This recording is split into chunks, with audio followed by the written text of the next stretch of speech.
নমস্কার বন্ধুরা, travel nest YouTube চ্যানেলে আপনাদের সবাইকে স্বাগত। এর আগের পর্বে আমরা দেখেছি বকখালির বিভিন্ন প্রাকৃতিক সৌন্দর্য। এখন আমরা যাচ্ছি বকখালি থেকে মৌসুনী আইল্যান্ডের উদ্দেশ্যে।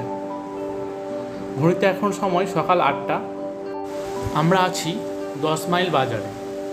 এইখান থেকে আমরা বাম দিক মোড় নেব এবং 10 মিনিটের পথেই আমরা চলে যাব পাতিবুনিয়া ফেরিঘাট। আমরা ঢুকে পড়লাম একটি গ্রামীণ রাস্তার দুই পাশে ছোট ছোট দোকানদানি রয়েছে অনেকগুলো। সেইখান থেকে আমরা এগিয়ে যাচ্ছি সামনের দিকে। আপনারা যদি বকখালি থেকে বাস বা অটোতে করে আসতে চান তাহলে নামবেন 10 মাইল বাজার এবং সেখান থেকে বাম দিকে মোড় নিয়ে এইখান থেকে পেয়ে যাবেন অনেক টোটো, যারা আপনাকে পৌঁছে দেবে পাতিবুনিয়া ফেরিঘাটে।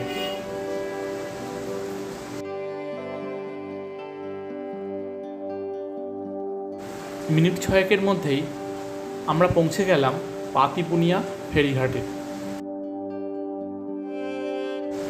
দেখুন, কেউ যদি মৌসুনী দ্বীপ থেকে বকখালি আসতে চান তাহলে কিন্তু পাতিবুনিয়া ঘাটে আসবেন এবং এইখান থেকে অসংখ্য টোটো অটো পেয়ে যাবেন আপনাদেরকে বকখালি বা 10 মাইল বাজারে নিয়ে যাওয়ার জন্য।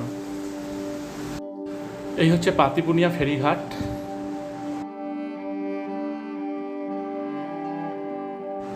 এখানে ফেরি দেওয়ার জন্য কিছুটা সময় বাকি আছে, তাই আমরা আশপাশটা একটু ঘুরে নিচ্ছি।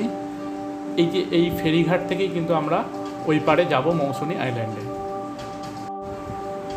এটিও কিন্তু হুগলি নদীরই একটি উপশাখা নদী।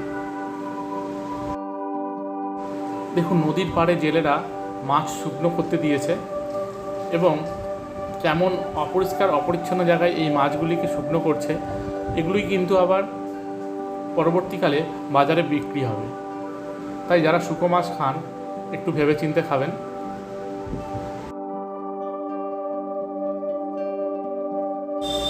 ফেরির সময় হয়ে গিয়েছে, আমাদের বাইকটা তাই উপর থেকে ওনারাই নিচে নিয়ে আসছেন এবং সেইখান থেকে বোটের ওপর তোলা হবে।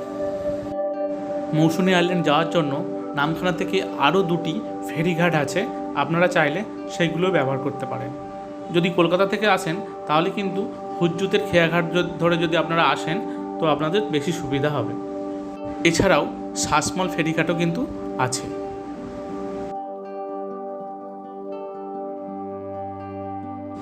আপনারাও যদি বাইক নিয়ে আসেন তাহলে নিজের বাইক নিজে না তুলে ওনাদের সাহায্য নেবেন, তাতে কিন্তু আপনারই সুবিধা।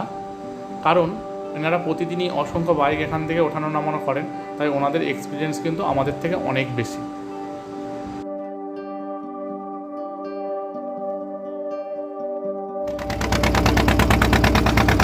আমাদের বোটটি ছেড়ে দিয়েছে, আমরা এখন প্রায় নদীর মাঝখানে, আর কিছুটা গেলেই আমরা পৌঁছে যাব মৌসুনী আইল্যান্ডের দিকে।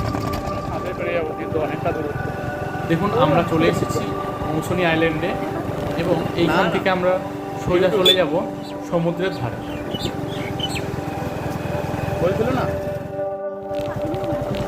গ্রামের মেন কংক্রিটের রাস্তা ছেড়ে আমরা এখন একটি শাখা রাস্তা এবং ইট পাতা রাস্তায় চলে এসেছি। এইখান থেকে সমুদ্রের গর্জন শোনা যাচ্ছে। আশা করি মিনিট খানিকের মধ্যেই আমরা সমুদ্রের দেখা পাবো।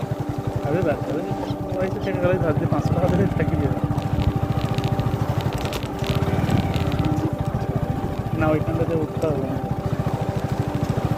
আমরা পৌঁছে গেলাম মৌসুনী আইল্যান্ড এবং এইখানে সমুদ্রের ধারে। এই তো রিসর্ট হাইজে সব সামনে কিন্তু দেখা যাচ্ছে একটি বড় হোটেল আছে, কিন্তু আমরা হোটেলে থাকবো না, আমরা থাকবো রিসর্টে। আর আমাদের হোটেল আগে থেকে বুক করাও নেই, আরও কিন্তু আমরা হোটেল খুঁজে নেব। আমাদের হাতে যেহেতু এখনও অনেকটা টাইম আছে, তাই আমরা চাইছি না এখনই রিসর্ট বুকিং করার জন্য। আমরা চাইছি এই সময়টাকে উপভোগ করে নেওয়ার জন্য। আপনারা দেখলেই বুঝতে পারবেন বকখালির থেকে কিন্তু এই জায়গার সমুদ্রের ঢেউ অনেকটাই বেশি। এখন জোয়ারের সময়, ভাটার সময় এই জায়গাটি পুরোপুরি চড় পড়ে যায়। আমি আগে ভিডিও দেখেছি তাই বলতে পারলাম।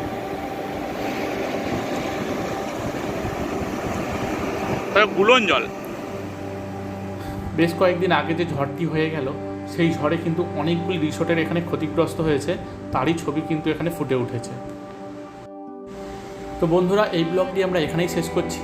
দেখা হচ্ছে পরবর্তী ব্লগে এবং মৌসুনী আইল্যান্ডের কোনো একটি রিসোর্টে।